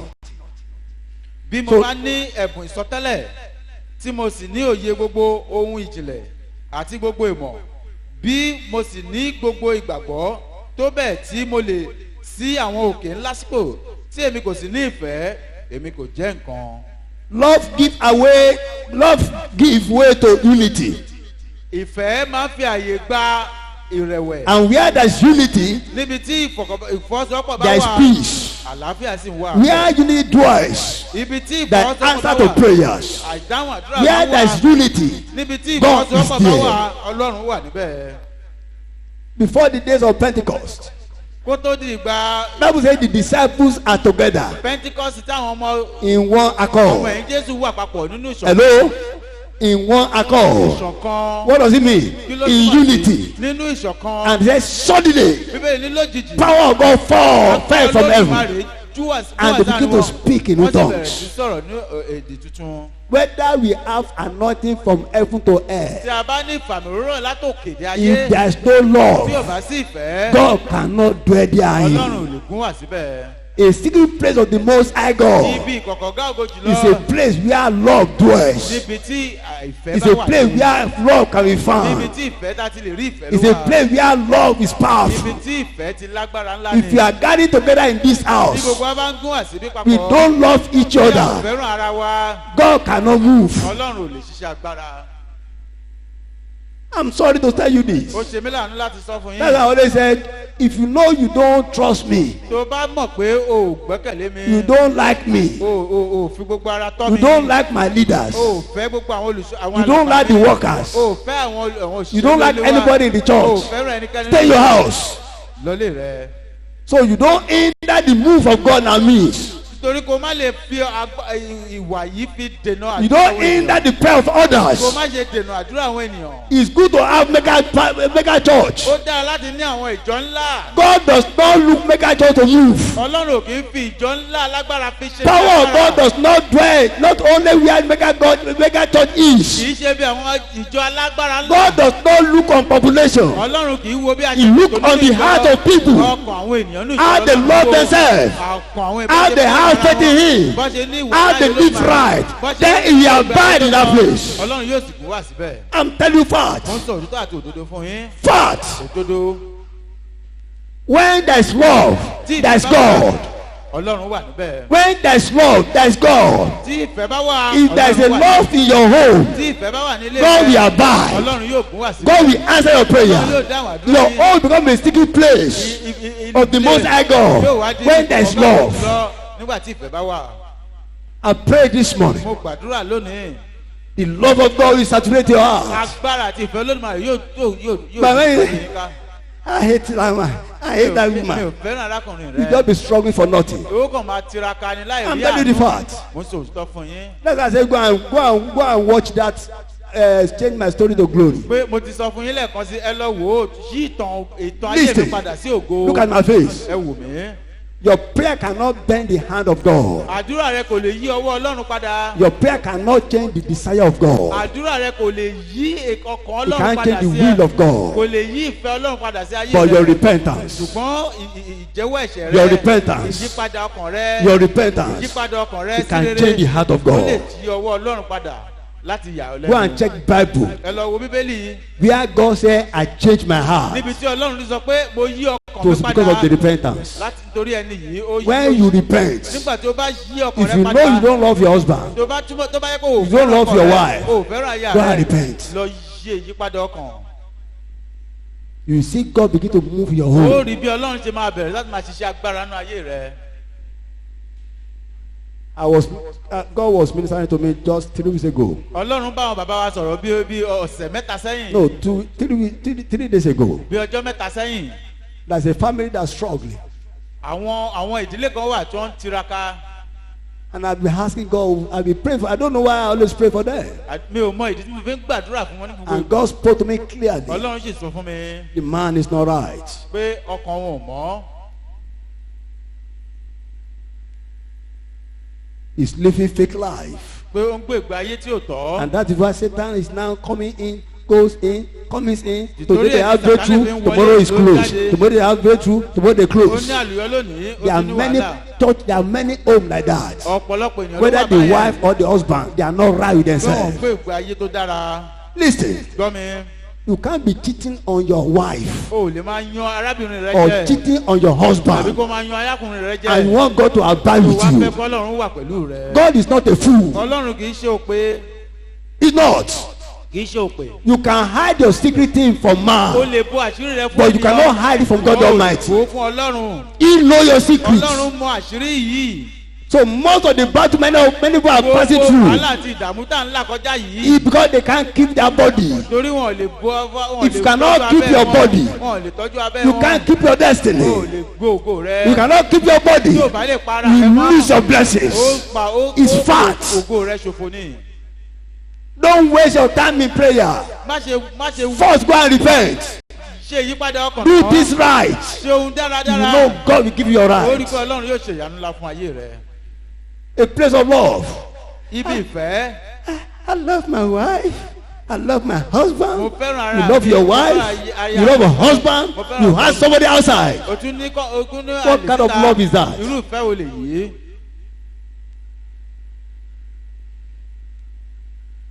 God abide where there is love. Love is powerful. Ọlọ́run gún wá síbi tí ìfẹ́ bá wà. Love is powerful. Ìfẹ́ lágbára. Love is powerful. Ìfẹ́ ó Anywhere lágbára. there is love, Ibikíbi tí ìfẹ́ bá wà. peace reign. Àlàáfíà máa God jọba. abide because he is the Prince of Peace. Ọlọ́run máa ń gún wá He tó lóhùn abide where the love is. You can read in the book of John 14:27. Ẹ wò nínú ìwé Jòhánù orí He's a Prince of Peace. Where there is a Àlàáfíà love, there's unity. bá wà. Where there is a love, there's peace. Àlàáfíà sì wà Where there is a love, there's answered prayers. Ìdáhùn àdúrà sì wà pẹ̀lú. Luke 10:5-7. Ìwé Luke orí kẹwàá. He said, And into whatsoever house ye enter, first say, peace be unto this house. And if the Son of Peace be there, your peace shall rest upon it. If not, it shall not. You shall turn again, and in the same house remains eating. When you find peace, in that place you can sit down and eat and drink. ní ilékílé tí ẹ̀yin bá wọ̀ kí ẹ kọ wípé àlàáfíà fún ilé yìí. Peace. àlàáfíà. Dwell where there's love. ó máa ń gún wá síbi tí ìfẹ́ bá wà. Unity. àlàáfíà. Dwell where there's love. ìfọwọ́sowọ́pọ̀ máa wà níbi tí Blessing àlàáfíà of wà. God. ìbùkún Olódùmarè. Dwell where there's ó love. máa ń gún wá síbi tí àlàáfíà bá wà. Abundant. Dwell where there's love. ìpọ̀. Increase is a portion of ó all máa ń wà níbi tí àlàáfíà bá wà. where there's love. níbi tí ìfẹ́ bá wà. Love is a place you can find God. ìfẹ́ jẹ́ ibi tí a ti lè rí Ọlọ́run. Love is a place God can locate your life. ìfẹ́ jẹ́ ibi tí Ọlọ́run ti lè bá ọ pàdé. Are you hearing me? ṣé ń gbọ́ mi. Number 6. ìkẹfà. The secret place of the Most High ibi God ìkọ̀kọ̀ gáàgó jùlọ. is a place of obedience. ibi ìbọ̀wọ̀ ni. I believe this topic is supposed to open your eye, because people thought only place of secret place of the Most High God is only place of prayers. No, it's ọ̀pọ̀lọpọ̀ more than ọ̀rọ̀ pé that. ibi ìkọ̀kọ̀ gáàgó jùlọ jẹ́ bí If you àdúrà are praying, you are not obedient, you cannot receive anything tó o from bá ti ń God. gbàdúrà ṣùgbọ́n It's tó a ní place of ìbọ̀wọ̀ fún obedience. ọ̀rọ̀ Ọlọ́run o lè má rí The Bible ìdáhùn. says in the book of 1 Samuel 15:22, ìwé Sámúẹ́lì kìíní orí kọkàndógún. he said, obedience is better than sacrifice. ó ní ìbọ̀wọ̀ ó ṣe pàtàkì ju ẹbọ lọ. Obedience ìbọ̀wọ̀ is better ó ṣe pàtàkì than sacrifice. ju ẹbọ lọ. God does not need your money. Ọlọ́run ò nílò owó rẹ. First, he needs obedience. àkọ́kọ́ nílò When you ìbọ̀wọ̀ rẹ. obey tó God bá bẹ̀rẹ̀ sí and bọ̀wọ̀ now fún give to Ọlọ́run Him tí ó sì in prayer, nínú àdúrà financially, nínú tó He will ṣòwò answer your prayers. Ọlọ́run yóò dá ọ lóhùn. I remember a pastor one time when I was in abroad. mo rántí olùṣọ́ àgùntàn wọn nígbà tí mo wà nílẹ̀ He's a well-known pastor in the world. If I mention the all of you know him. tó mọ̀ káàkiri àgbáyé ni. I was following him by that time. mò ń tẹ̀lé iṣẹ́ ìránṣẹ́ I always nígbà watch yẹn. his TV. mo máa ń wò nílé In our proper data. The day he said, if a drug pusher ìgbà kan tó wá sọ brought tí money ẹni tó to bá his ṣe- ministry, tó bá ń gbé kokéènì he tó said, bá mú owó rẹ̀ I wá sí take the ìjọba, money ó gbà á. and bless him. báwọn sì bùkún fún I un. said, huh? mo wá wò ó lọ́kàn mi pé Cocaine pusher. ẹni tó ń gbé We bring money to your house, into the house of ó wá mú God. owó rẹ̀ wá sílé And you know that it's a cocaine ó sì pusher. mọ̀ pé ó ń gbé You egbògi collect the olóró money. ó sì gbà á He lọ́wọ́ said you rẹ̀ used to promote God's ó kingdom. ní ó fi gbé iṣẹ́ Ọlọ́run I sókè. said this man is promoting himself, mo ní arákùnrin yìí not God's kingdom. iṣẹ́ ìránṣẹ́ Now ìwọ the day is going to finish it. kó tó parí He rẹ̀ came to Kenya to preach your soul. ó wá sí ìlú And Kenya one láti guy wá wá run sí. to him. Say, excuse me, pray for me. Say you have Ẹnìkan to wá sí sow. wa. You have to sow to my life because I pé kó can pray for gbàdúrà you. fún òun wá ní onígbà tó bá fi owó sí iṣẹ́ ìránṣẹ́ You have òun to tó give lè him money and pray for you. fún òun See tó that gbàdúrà. day, I Láti never hear ìgbà his voice in yẹn, this mi ò television. tẹ̀lé mọ́. I made up my mind. Anytime I hear him coming, I off my bá ti television. rí sí tí wọ́n fẹ́ gbé iṣẹ́ ìránṣẹ́ sínú móhùnmáwòrán wọn pa á ní. Listen. gbọ́ mi. Christianity is not on money. iṣẹ́ ìránṣẹ́ kìrìsìtẹ́nì kì í ṣe nípa owó nìkan. What make God to be grateful, to be happy to us is obedience. ohun tí ó ń jẹ́ kí inú Ọlọ́run dùn sí wa ní ìgbà tá a bá ń bọ̀wọ̀ fún ọ̀rọ̀ rẹ̀. When you obey one side of his word, tí ẹ bá bọ̀wọ̀ fún apá kan nínú you ọ̀rọ̀ rẹ̀. disobey other side of his word, ẹ sì ṣe àìgbọràn sí You have missed the apá mark. kejì. ẹ ti ṣì í. you have missed the mark. ẹ ti ṣì í The nìyẹn. Bible says clearly, he Bíbélì said sọ. you obey if you miss only one side, tẹ bá yẹra I think fún it's ọ̀kan nínú First ọ̀rọ̀ rẹ̀. Corinthians where you have missed it. pé ẹ ti ṣì í nìyẹn. Bible says if you know you come to his presence bíbélì tẹ bá wá síwájú Ọlọ́run. and you know you have somebody in your heart, ẹ sì mú ẹni you náà brought lọ́nà money kan to yín. him, Tẹ sì mú owó wá you síwájú brought your rẹ̀. offering to ẹ him, mú ọrẹ yín wá síwájú and you rẹ̀. know you don't forgive your ẹ sì brother. mọ̀ pé ẹ tí ìdarí He sí said, leave it behind. ó ní ẹ fi ọrẹ yìí First, go and settle that brother, and now come back and give me that money. Then I will accept it. pé òun ó sì gbà á. I love money. If you give me money, I will be happy about it. But first, do what is right. ẹ kọ́kọ́ ṣe ohun tó dára ná. Be obedient to God's ẹ word. bọ̀wọ̀ fún ọ̀rọ̀ Ọlọ́run. Listen, ẹ gbọ́. I've studied life of people in the ministry. mo ti wòye Some rẹ̀. people little things they are doing, they are flying. ọ̀pọ̀lọpọ̀ ohun kékeré náà sì ń ṣe wọ́n sì Things ń is working for them. òun sì ń dára fún ọ ní Some gbogbo people are struggling, they are struggling. You pray, nothing happens. You know why? ẹ mọ ìdí rẹ̀. Disobedient. Àìgbọràn. No heart of repentance. Kò sí ọkàn ìyípadà ọkàn. What they hear enter their ear from the ohun tó ń right gbọ́ ó wọ etí ọ̀tún wọn. is out from the left. ó sì ń ba tòtí jáde. A place of obedience ibi ìbọ̀wọ̀ is a place you can find God. ó jẹ́ ibi tá a ti lè bá Ọlọ́run pàdé. God can never be a father to those who disrespect his word. Ọlọ́run ò lè jẹ́ bàbá fún àwọn tó ń bọ̀ tí kì í bọ̀wọ̀ fún ọ̀rọ̀ He rẹ̀. can't be your father kò lè jẹ́ bàbá rẹ̀. when you are disobeying his word nígbà tó bá ń ṣe aláìgbọràn sí and ọ̀rọ̀ his rẹ̀ instructions. àti ìtọ́ni rẹ̀. God dwell where his word are respected and Ọlọ́run máa ń obeyed. gún wá síbi tí a ti ń bọ̀wọ̀ fún ọ̀rọ̀ rẹ̀ tá a sì ń mú. Romans 6:16 ìwé Róòmù. said, know ye not that whom ye yield yourself servant to obey, he is servant. You are a servant to those who ye obey, whether of sin unto death or of obedience unto righteousness. ẹ̀yin kò mọ̀ pé ẹni tí ẹ̀yin bá jọ̀wọ́ ara yín lọ́wọ́ fún bí ẹrú láti máa gbọ́ tirẹ̀. Listen very well. ẹ gbọ́ mi. Whoever you yield to, ẹnikẹ́ni tí ẹ bá It's your jọ̀wọ́ ara God. yín fún láti máa gbọ́ tirẹ̀ òun ni if it's a Ọlọ́run yín. sin that control your life, tó bá jẹ́ ẹ̀ṣẹ̀ ló ń darí ayé sin is your God, ẹ̀ṣẹ̀ ló jẹ́ Ọlọ́run and yín. sin is of Satan. ẹ̀ṣẹ̀ yìí ti èṣù sí ni. Obedience ìgbọràn is the key òun ni kọ́kọ́rọ́ to carry àlùyọ God presence. láti gbé ìwà láàyè I Olódùmarè. pray this morning. mo gbàdúrà lónìí. Listen to this prayer. Lay your hand upon your ẹ head. fi ọwọ́ yín lórí I yín. pray this morning. As many that are hearing my àwọn voice, tó ń gbóhùn mi lónìí. from today, látòní lọ. anywhere you appear, kíbi tẹ́ ẹ bá ti bọ́ God presence will abide láàyè there. Olódùmarè yóò gún wá In the name of the square. lórúkọ Anywhere you go to, ibikíbi tẹ́ ẹ bá presence of lọ. God shall abide with you. Agbára Olódùmarè wà He shall láàyè go Olódùmarè. with you. Ọmọ yín yóò He wà shall pẹ̀lú yín. protect Yóò you. ṣe ààbò He shall yín. guide Yóò you. tọ́ He shall yín. empower Yóò you. ròyìn He shall agbára. bless you. Yóò He shall bùkún make way yín. for you. Yóò In the ṣe name of ààbò yín Jesus. níbi tí ò sí ọ̀nà. But you must be obedient to his word. ẹ máa gbọ́rọ̀ sí ọ̀rọ̀ rẹ̀. Obedient. ẹ máa gbọ́rọ̀ sí ọ̀rọ̀ rẹ̀. Obedient. ẹ máa gbọ́rọ̀ sí ọ̀rọ̀ rẹ̀. Obedient. ẹ máa gbọ́rọ̀ sí ọ̀rọ̀ rẹ̀. When you are obedient to God's tẹ́ ẹ word, bá ń bọ̀wọ̀ fún ọ̀rọ̀ Ọlọ́run. no man can reject you. sí ènìyàn tó lè da yín kulẹ̀. When you are obedient to his tẹ́ ẹ ways, bá ń bọ̀wọ̀ fún ìtọ́jú no àti man ìlànà can Ọlọ́run, rubbish your life. kò sẹ́ni tó lè God will stand with Ọlọ́run you. yóò máa dúró tì yín. And where there's a presence of God, there's a freedom, there's a liberty. Obedience is very, very ó important. ṣe pàtàkì. Very, very ó important ṣe pàtàkì. to carry God's láti presence. gbé ìwà láàyè The book of Isaiah 1:19 ìwé Àìsáyà orí kìíní said, ẹsẹ̀ if you are obedient, you shall eat the fruit of the land. If you are obedient, tí ẹ bá ń bọ̀ you fún shall ọ̀rọ̀ eat the fruit of the land. That means if you are not obedient, bí ẹ̀yin bá fẹ́ you tẹ̀ cannot eat the fruit of the land. yóò jẹ èrè ilẹ̀ Simple as náà. ABC. So you must be obedient to God's word. gbọ́dọ̀ máa bọ̀wọ̀ fún You ọ̀rọ̀ must be náà. obedient to God's ẹ máa word. gbọ́ràn ọ̀rọ̀ Very, Ọlọ́run. very ó important. ṣe pàtàkì. Very, very important. Go and read the book of John 15:17. Sorry. ìwé Jòhánù orí kẹẹ̀ẹ́dógún. So the secret place of the Most High God. ibi ìkọ̀kọ̀ gáàgó jùlọ. God is a place of obedience. ibi ìbọ̀wọ̀ fún ọ̀rọ̀ It's also a place of answered prayers. ibi tí a ti ń rí ìdáhùn àdúrà It's a place of answered prayers. ibi ìdáhùn àdúrà ni. Number 7.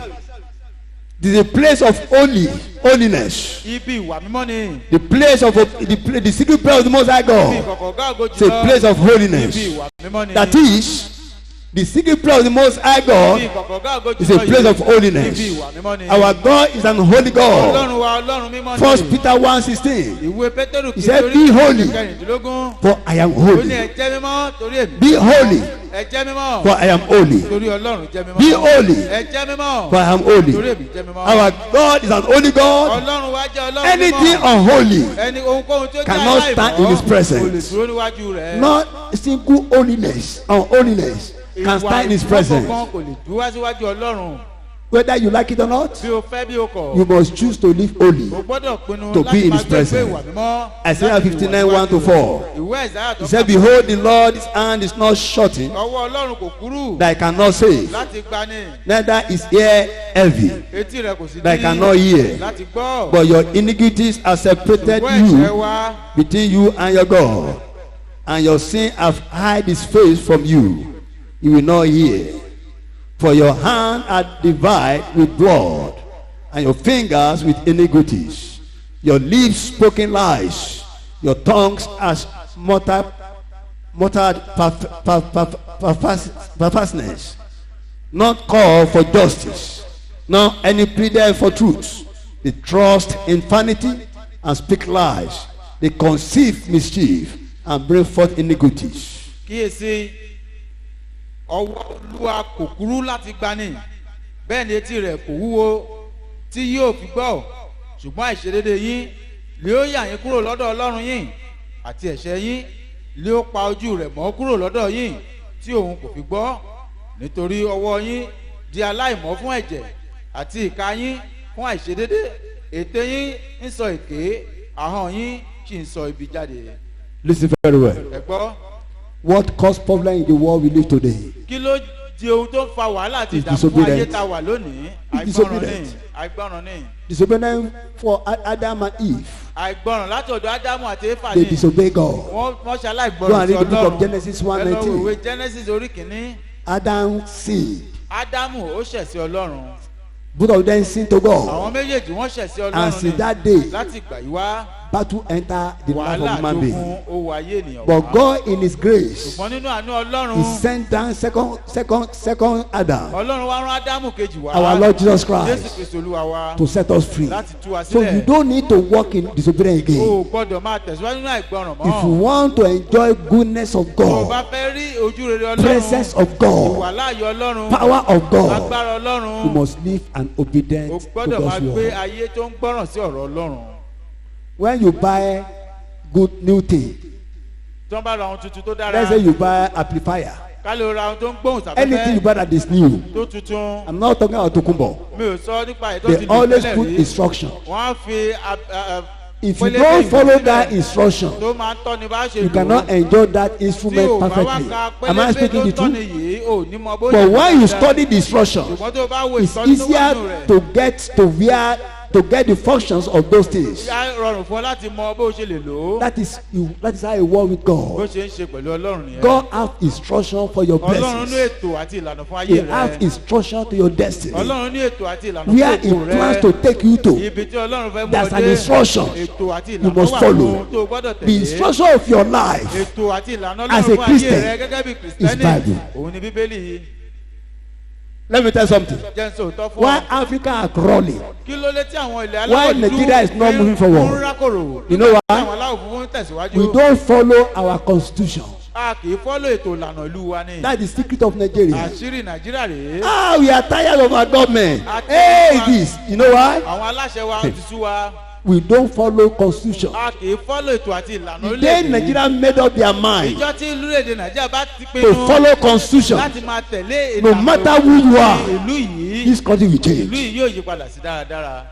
I'm telling you Mo ń facts. sọ òótọ́ àti òdodo fún ọ. The same thing with Bible. Ìkan náà The pẹ̀lú day you Bíbélì. decided Ìjọ tó o bá pinnu to lọ́kàn rẹ line up your life with God's láti jẹ́ word, kí ìgbé ayé because rẹ Bible is the kó máa constitution tẹ̀lé of Bíbélì Christianity. gẹ́gẹ́ bí ìtọ́ni àti ìlànà ayé rẹ. Bible Bíbélì is the constitution òun ní ètò ìlànà of òfin Christianity. fún ti The Kìrìsìtẹ́nì. day you decided Ìjọ tó o bá pinnu to live Bible, láti máa pa to live Bíbélì the rẹ way of the word of láti máa gbé God, ìgbé ayé rẹ gẹ́gẹ́ bí your ìlànà story will Ọlọ́run, change. ayé rẹ yóò yí padà sí rere.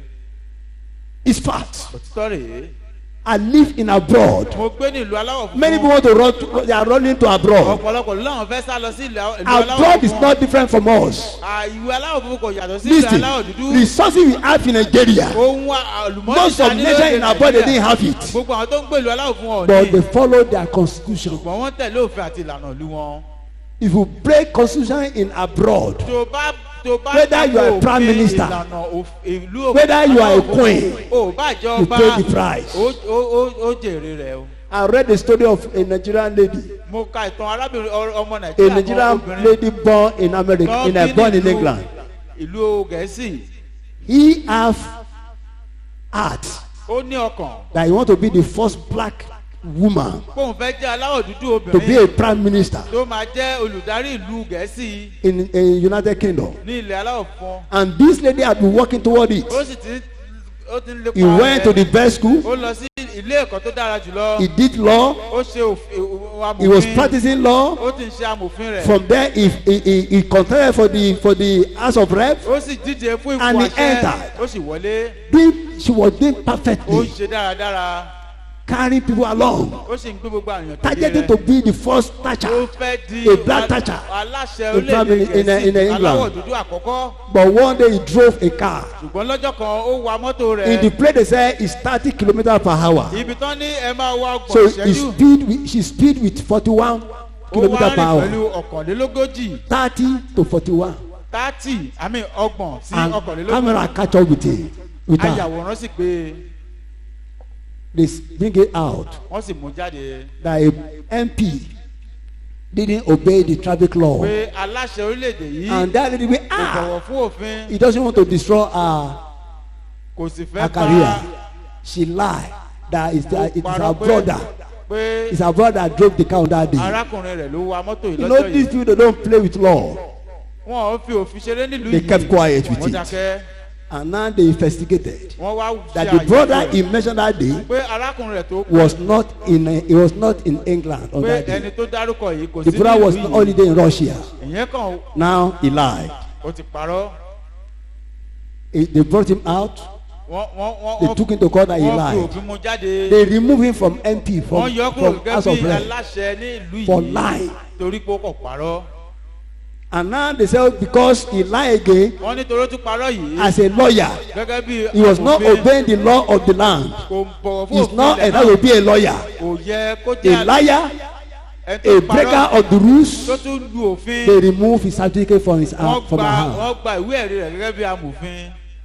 Today that lady is working. Her name is Onosanya. It's true story. ọ̀nà sànyà lórúkọ rẹ̀ o.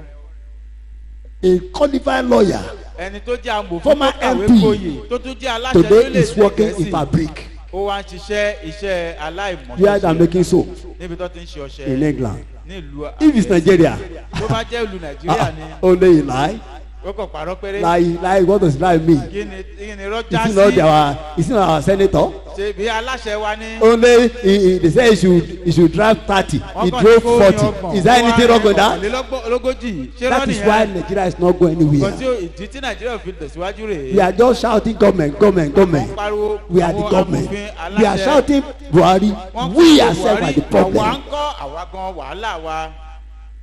When the day of us decide we want to follow our constitution, ìjọ tí a bá pinnu pa tẹ̀lé ìwé òfin orílẹ̀-èdè America will not be able to stand upon ìlú before Amẹ́ríkà Nigeria. gan ò ní lè dúró de orílẹ̀-èdè The Nàìjíríà. same thing with things in the house of God. pàápàá jùlọ ohun The gbogbo same nínú thing ìjọ with Ọlọ́run you. pẹ̀lú ìwọ àti You èmi. can call God and God will appear to you. o lè pe Ọlọ́run kọ́lọ́run sì dá ọ lóhùn. God does not do partiality. Ọlọ́run kì í ṣojú ṣáájú. If you decided to match up your tó life bá with His pinnu word, láti gbé ìgbé ayé tó and tọ́ sí obedient gẹ́gẹ́ to bí His ọ̀rọ̀ word, rẹ̀, o sì ń bọ̀wọ̀ fún ọ̀rọ̀ God will rẹ̀. manifest Himself to Ọlọ́run you. yóò fi ọwọ́ agbára ṣe àánú Amen. rẹ̀ lórúkọ Jésù Kristi. Number 8.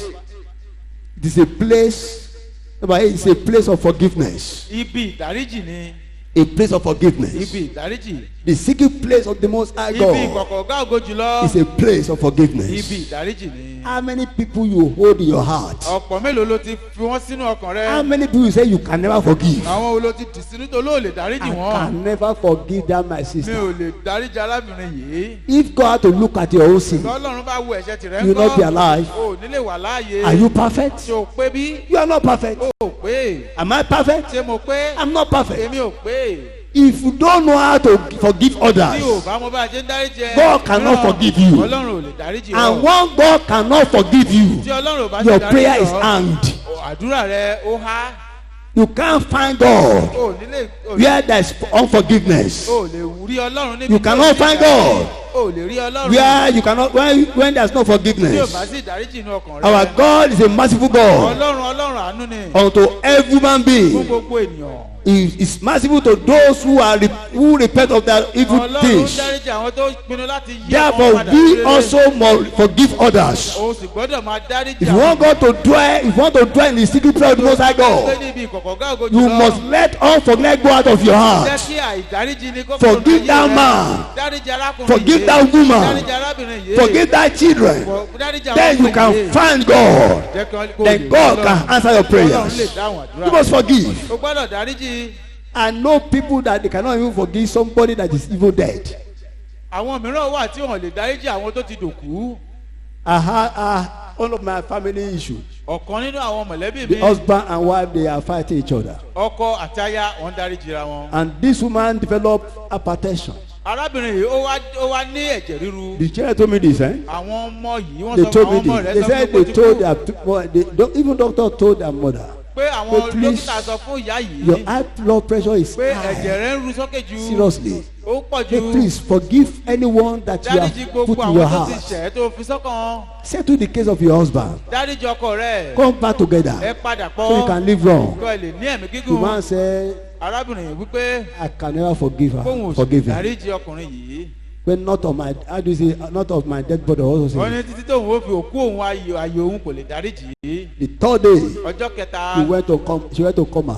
ó lọ sínú She was on àìlè. coma for complete 3 weeks. ó wà ní ipò When àìsíláyà she came back from coma, fún bí oṣù the children mélòó. are still begging lẹ́yìn her, ìgbà tó tún jí "Please, sáyé àwọn let's ọmọ go rẹ̀ and call tún daddy." bẹ́ẹ̀ He said no. dáríjì arákùnrin dáríjì A week ọkọ rẹ̀. after, Bí the woman ọ̀sẹ̀ was kan gone. sẹ́yìn ó kú. And the husband, to maybe I don't know whether she know, she went to the place that she want to eat amala, eat meat. nígbà tó yá ọkọ yìí ó tún lọ síbẹ̀ ó lóun fẹ́ The jẹ. husband said, anyone that said, I'm not going to leave, he said, I'm not pé going to ẹni tó bá leave. lóun ò ní wà láàyè pé ẹni náà ni ò ní wà láàyè. This is a love that have 30 children. ìfẹ́ tó 6 are ní living. àwọn ọmọ mẹ́tàlá ni mẹ́fà Listen, jẹ́ brothers and ọkùnrin sisters. arákùnrin I don't arábìnrin. know who I'm speaking mi to. ò mẹ́ tí mò ń bá sọ̀rọ̀ lónìí. You can't hide your heart from God. o ò lè pa ọkàn rẹ mọ́ kúrò lọ́dọ̀ ọlọ́run. You must forgive. o gbọ́dọ̀ dáríjì So God can forgive kí you. ọlọ́run lè dáríjì ọ. Hello? arákùnrin Your prayer cannot be answered àdúrà rẹ ò lè ní if ìdáhùn there's unforgiveness in tí your heart. àìní ìdáríjì bá wà ní ọkàn rẹ. You can't. Let that unforgiveness depart from your jẹ́ heart. kí ẹ̀mí Then àìní God can ìdáríjì answer kúrò your ní prayer. ọkàn rẹ kọ́lọ́run lè dáhùn àdúrà rẹ. If you want to find God, tí o bá fẹ́ bá ọlọ́run pàdé. if you want to carry God's presence, tí o bá fẹ́ gbé you ọlọ́run want to pàdé carry lórí God's rẹ. power, tí o bá fẹ́ kí agbá ọlọ́run you máa must darapọ̀ work mọ́ ayé rẹ. you must work on your heart o gbọ́dọ̀ ní ìfẹ́ ní ọkàn rẹ. and forgive everyone dáríjì ẹnikẹ́ni. that hurt tó you. bá You can read in the book of Mark ẹ kàánú ìwé máàkù 25 to 26. karùndínní. So when ye stand pray, forgive if ye ask aught against any, that your Father also which is in heaven may forgive you your trespasses. But if ye do not forgive, neither will your Father which is in heaven forgive your trespasses. If you don't forgive, your Father cannot forgive tí you. ẹ ò bá dáríjì bàbá yín tí ń bẹ lọ́run ò ní dáríjì. So the place of the secret place of the Most High God is a ibi place ìkọ̀kọ̀ of àgbòjùlọ forgiveness. níbi ìdáríjì ẹ̀ṣẹ̀. Number 9. ìkẹsàn-án It is a place of trust. ibi ìgbọ́kànlé ni. It's a place of trust. ibi ìgbọ́kànlé ni.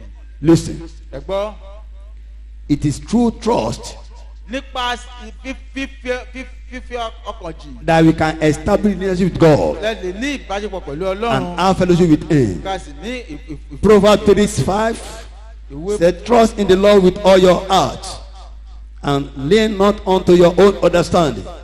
In all your ways acknowledge Him, and He shall direct your paths." fi gbogbo àyà rẹ gbẹ́kẹ̀lé olúwa má sì ṣe tẹ̀ sí ìmọ̀ ara rẹ mọ̀ ọ́ ní gbogbo ọ̀nà rẹ òun ó sì tọ́ ipa ọ̀nà rẹ. If you don't trust God, tí ẹ bá gbẹ́kẹ̀lé ọlọ́run you cannot walk in faith. ẹ lè gbégbé ayé If you ìgbàgbọ́. don't trust God, tí ẹ bá gbẹ́kẹ̀lé you ọlọ́run can't believe in Him. ẹ lè gbà á gbọ́. And God knows who trusts in Him. ọlọ́run mọ àwọn tó gbẹ́kẹ̀lé. You know when you carry your baby tẹ bá gbé ọmọ yín in your hand, sọ́wọ́ yín the first time you are going to throw him or her up, ìgbà tẹ bá jù sókè he might be afraid.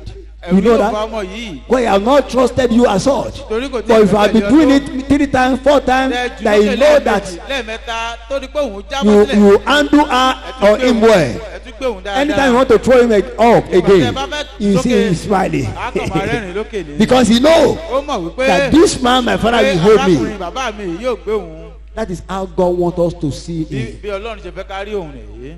I don't know what you are passing mi ò mọ through. ohun tó ń là kọjá. You are not serving a God o kì í sin ọlọ́run that cannot settle your case. tí ò lè yanjú ìṣòro rẹ. You don't have a father o ní bàbá that can fail you. tí ó lè já ọkulẹ̀. I don't know your battle, èmi ò mọ ogun tó ń là but kọjá. the God you are serving, mọ ọlọ́run tó ń sìn. He know all ó things. mọ ohun gbogbo. And I'm speaking as a servant of God ó sì today. ń sọ̀rọ̀ gẹ́gẹ́ bí ikọ̀ àti ìlú That ọlọ́run situation of your life òkè ìṣòro rẹ. is not ordained to destroy you. ọlọ́run ò dá láti lè pa It's ọ́ not nù. ordained to destroy your life. ọlọ́run ò dá láti lè já And I ayé pray rẹ nù. today, mo gbàdúrà lónìí. if I call by tí ọlọ́run bá God, pè wẹ́. whatever the situation in your life ohun tó ń là kọjá. that want to turn himself to God, to your destiny, the God Almighty, ọlọ́run He ayérayé bring it down yóò jákulẹ̀. in the name of Jesus Lórúkọ Christ. Jésù Kristi. The secret place of the Most High God ìkọ̀kọ̀ ọ̀gá is àgọ́ a jùlọ. place of prayers, Ibi àdúrà a place of trust, Ibi a place of ìgbẹ́kẹ̀lé. forgiveness, Ibi ìdáríjì. a place of faith, Ibi a ìgbàgbọ́. place of love. Ibi ìfẹ́. Because you have heard His voice, I declare this Torí morning, tẹ gbóhùn rẹ̀ mo the pàṣẹ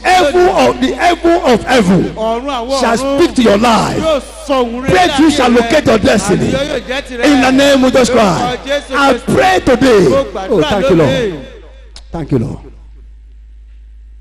Listen, I saw a light flash Mo rí ìgbé ayé kan tó upon somebody in this place just now, ẹnìkan wà níbí lónìí. and I knew with revelation Mo rí pẹ̀lú àṣírí ńlá. when the fire of God flashed through your life, Tí agbára náà Ọlọ́run bá yí.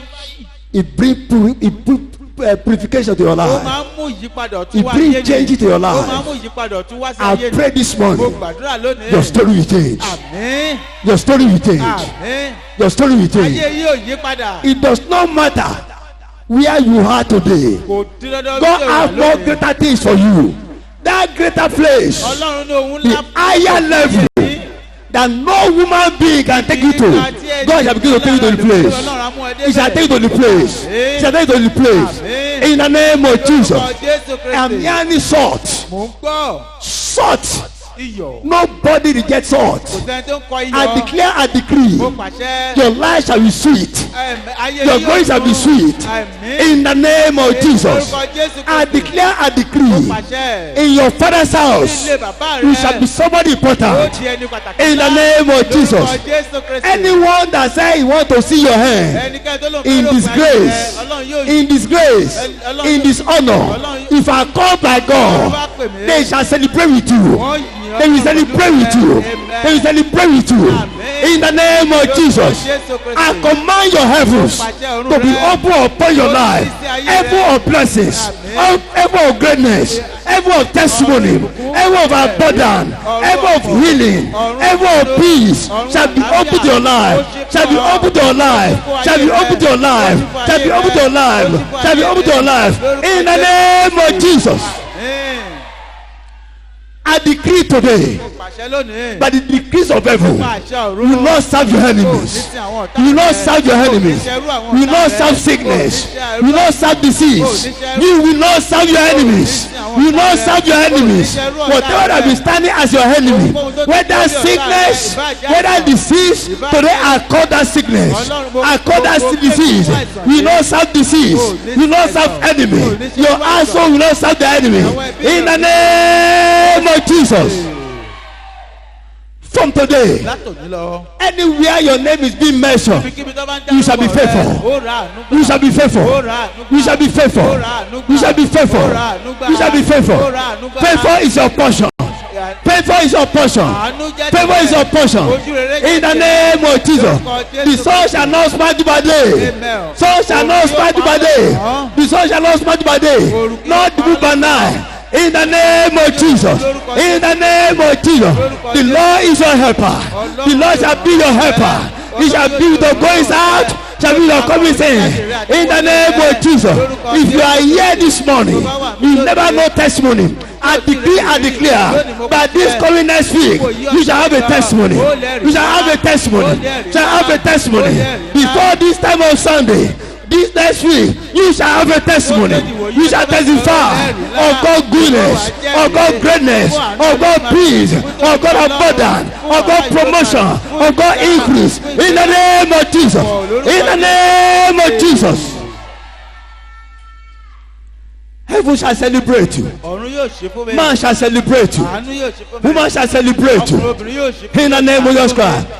Other may be weeping. àwọn mìíràn lè máa Others might be crying. I declare, as God has spoken, you shall weep no more. You shall weep no more. You shall weep no more. No more weeping. No more weeping. No more sorrow. No more sorrow. No more downfall. No more frustration. No more procrastination. No more. No more. No more stagnation. No more. No more. I command healing into your bones in the name of Jesus. I command healing into your stomach in the name of Jesus. I command healing into your blood in the name of Jesus. I command healing into your organs in the name of Jesus. I command healing into your destiny in the name of Jesus. I command healing to the work of your hand in the name of Jesus. I command healing. I command healing. I command healing to your going out, to your coming in. You are healed by His stripes. You are healed. Your body is healed. Your life is healed. Your glory is healed. Your time is healed. You are healed in the name of Jesus.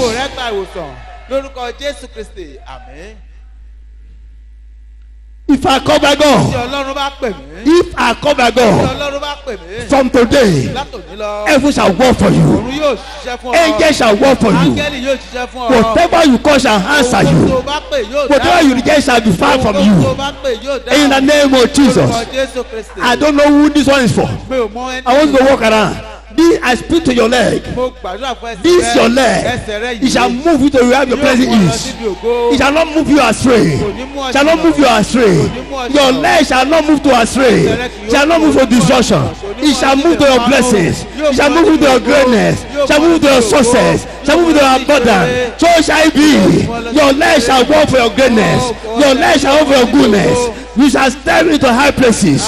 You shall be great. You shall be great. In the name of Jesus. Begin to give Him praise. Give Him praise.